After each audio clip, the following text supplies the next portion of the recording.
Minnesota Vikings have spent up for some big-ticket items in free agency. Defensive tackle Dalvin Tomlinson, cornerback Patrick Peterson, you love it. But the offensive line, sort of been ignored. And as they pick through the secondary and tertiary market on free agents, a name that we really love has resurfaced. Forrest Lamp, come on down. And yes, let's get out of the way right now. I love Lamp.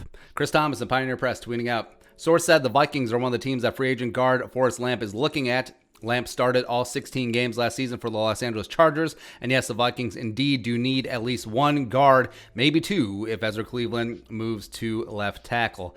Forrest Lamp has had horrible injury luck during his career. He would be a reclamation project. There's a reason why he isn't signed. There's a reason why he's not going to get big money, probably only on a one-year deal. But the Chargers offensive line last year, Broseph, mess.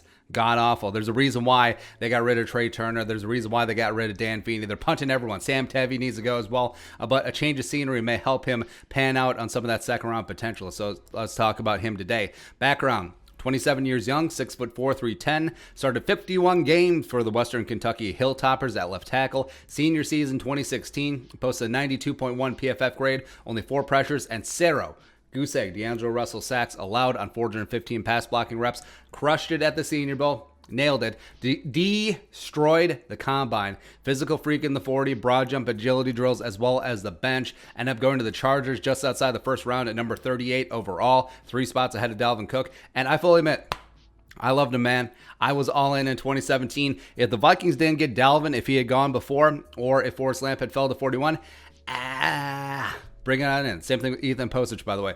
But here's what happens. So you know how teams, they don't just scout one player. Like they don't specifically scout the player that they're going to get. They're not that good. So they have a dossier on all these different draft picks that could be available at different stages of the draft. And you know what? If they like those files, eventually those players, maybe it doesn't work out with their first team wherever they're drafted, and that goes into the dossier. That goes into the file. That's kicked over to pro scouting department. And all of a sudden, Rick Spielman, who may have been in on Forrest Lamp coming out of college, definitely, and been keeping pro scouting department keeping tabs on him in San Diego or Los Angeles. So, bring it on. They finally get back together. Like we said, Lamp has had bad injury luck towards ACL in rookie camp 2017, and then over the next 2 years, 2018, 2019, he only played 174 total snaps, only starting 2 games. 2019, his season ended with a broken fibula. 2020, stayed healthy, started all 16 games at left guard, posted a 49.4 PFF grade, but that was mainly because he got dinged because the Chargers running game was very, especially after Eckler got hurt. But he did allow 38 pressures and 2 sacks and pass protection. Dozier, for comparison, 46 and 6. So, no, he's not an all-pro. There's a reason why he's available. There's a reason why he's going to make near the league minimum on a 1-year deal. There's a reason why he's available and cheap. So, sorry.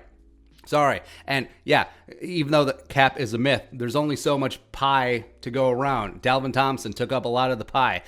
Patrick Peterson took up some of the pie. Same thing with Nick Vigil. So the Vikings finally getting into the free agency market for offensive line. And if it is Forrest Lamp, I'm okay with that, man. I am okay. 1 year, cheap-ass deal. If he's got it, great. If he doesn't, no skin off anyone's nose. This should not change what you do in the draft, though.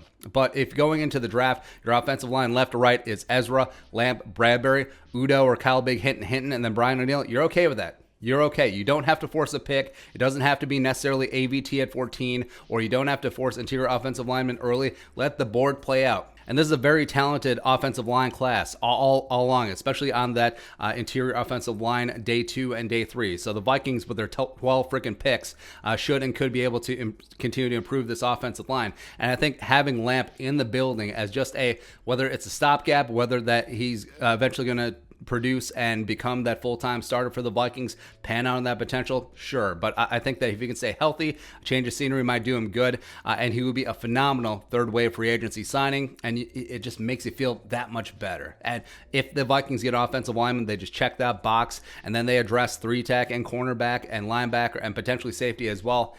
You feel pretty damn good. You feel like the Vikings got an A+ if they're grading out free agency. So Forrest Lamp could be that dude. Let's make it happen. Be your thoughts. Forrest Lamp, interested in the Vikings? Let us know in the comments section below. Subscribe for daily Vikings takes. Want to support that work? Post some in the Venmo. But until next time, Skol, production value.